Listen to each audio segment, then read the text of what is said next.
നമസ്കാരം, സഹ്യ ന്യൂസിലേക്ക് സ്വാഗതം.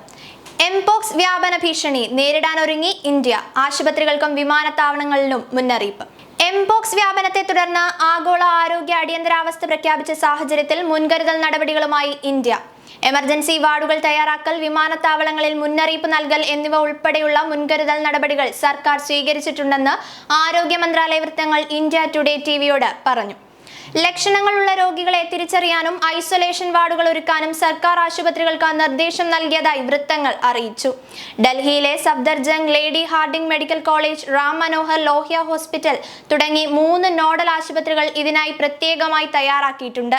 സംശയമുള്ള രോഗികളിൽ RT-PCR, നാസൽ സ്വാബ് ടെസ്റ്റുകൾ എന്നിവ നടത്താനും തീരുമാനിച്ചിട്ടുണ്ട്. ആവശ്യമായ മുൻകരുതലുകൾ സ്വീകരിക്കാൻ വിമാനത്താവളങ്ങൾക്കും മുന്നറിയിപ്പ് നൽകിയിട്ടുണ്ടെന്ന് വൃത്തങ്ങൾ അറിയിച്ചു. ലോകാരോഗ്യ സംഘടന കഴിഞ്ഞ 2 വർഷത്തിനിടെ 2ാം തവണയാണ് ആഗോള പൊതുജനാരോഗ്യ അടിയന്തരാവസ്ഥ പ്രഖ്യാപിക്കുന്നത്. വൈറസിന്റെ ഒരു പുതിയ വകഭേദം കൂടുതൽ ശക്തി വർദ്ധിപ്പിച്ചിരിക്കുകയാണ്. ലൈംഗിക സമ്പർക്കം ഉൾപ്പെടെയുള്ള പതിവ് അടുത്ത സമ്പർക്കത്തിലൂടെ ഇത് കൂടുതൽ എളുപ്പത്തിൽ വ്യാപിക്കുമെന്നാണ് വിലയിരുത്തൽ. ഇന്ത്യയിൽ ഇതുവരെ പുതിയ വകഭേദ കേസുകളൊന്നും റിപ്പോർട്ട് ചെയ്യപ്പെട്ടിട്ടില്ല.